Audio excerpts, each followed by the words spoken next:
Hey, thanks for joining us. This is the Military Minute, and I'm Mike Jennings. And today we're talking about DOGE. And it's on everybody's mind right now, and certainly when it comes to talking about current events in the context of career management and that sort of thing, nobody really knows how this is going to wear over time, whether it'll wear well or whether it'll fade out and be irrelevant or even ridiculed. If we were talking about this a couple of years ago and we were talking about DOGE, I think everybody would think we were talking about Doge coins, right? How about it, Scott? Yeah. So today, DOGE is on everybody's mind because it's related to a lot of pain and gnashing of teeth related to cutting the federal government, getting it back down to size. And that has led to some interesting career discussions that we've had here lately with people who are being downsized by the government. We're seeing a lot of stories about, good people being cut from positions that are perhaps essential just because they fit into the category of being probationary employees. And of course, all of that while it is that we're going through waste. And I think the part that's going to be relevant to our discussion as we're talking about all of this is really, I suppose, what happens if you find yourself getting doged, whether it's in the governmental life as it is that we're dealing with right now, or maybe you find yourself in downsizing right now. As a matter of fact, one of the old candidates that we had worked with in the past had actually just come back to us the other day, coming out of Intel. A year and a half ago when he accepted the position at Intel, that looked like a great move at the time. And he relocated literally halfway across the country from Chicago to Portland, Oregon. And now, Intel looks like it's going to be making some major reductions in staff. So what happens when the unexpected happens to you and when life is foisted upon you? And what do we do? Well, the interesting part of this is that it's not so much very different or unlike what happens in the military to civilian transition. We work with a lot of people who find themselves getting med boarded out or something like that, where all of a sudden they find themselves in a position where I thought I was going to be staying in, and now all of a sudden we're getting out. So when it comes down to this kind of thing, I sort of see this how it is that we did underway replenishments in the Navy.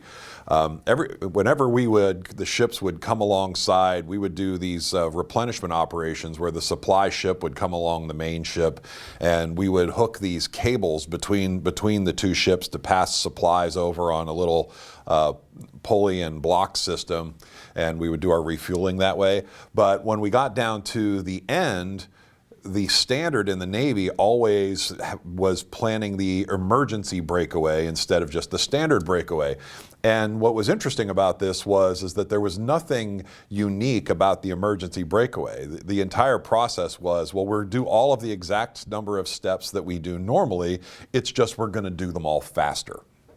And so I think when it comes down to this case of being doged, whether it's by the government or whether it's by a commercial company or any other type of entity that you might work for, ultimately the steps that are going to come in this process are the same steps that you're going to take in the normal process. The only thing that we're going to do is we're going to end up doing those faster. So I think as it relates to this series that we're doing right now, I think that's what we'll focus on, is just kind of digging in, talking about what it is that the steps are that we have to go through to get to that, and how to have success moving through this process faster. So that being said, you just got doged. So now what, right? Time to start taking a look. So regardless of what you're doing in terms of any kind of career transition that you're going to be in, the first thing I think that everybody needs to do before you actually start going out and looking for another job is really taking an inventory of what your values are right now. And value systems change over time.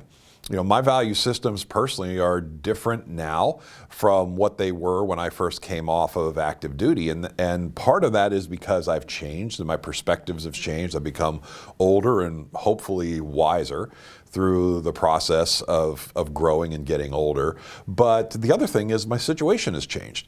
When I came off of active duty, my children were very young. And my wife and I were planning a process for my finding a new role that was based off of that. It was based off of the fact that she wasn't working at the time. And that's a different kind of situation, a different kind of value system than where we are now. I mean, now if something were to happen where I were to doge myself, ultimately we're a lot more mobile than what we used to be because the kids are grown. And so life is different and our value systems have changed as a result of that. So especially if you haven't looked at your values and the things that are important and articulated those right now, if you're finding yourself in a situation where you've just gotten the pink slip notice that you're about to be shown the door, or maybe unsurreptitiously you've been shown the door because you're in the government or working for another company, first thing to do is just take a breath and let's think about what's important in your life. And that's really just, you have a great opportunity in making a change. Just like any other decision in life, there is always an opportunity to improve something from what you're doing by making a change, and there's an opportunity that you're going to close out things by making a change. So you now have a chance to make a change in a positive direction. And I would encourage you, if you're looking at this right now, think about what's important to you. What kind of life do you want to live? What kind of work has been interesting to you? What have you started enjoying the most? How do you want to make that balance work? Where are things headed? Take a look at where you are going to be 5 years from now, and what do you want that to look like? What does your financial status want to look like? And start creating that vision that aligns to what's important to you. If making a lot of money is important to you, you're going to take a different tack than what you're going to do if balancing your life and participating in community or time with family is important to you.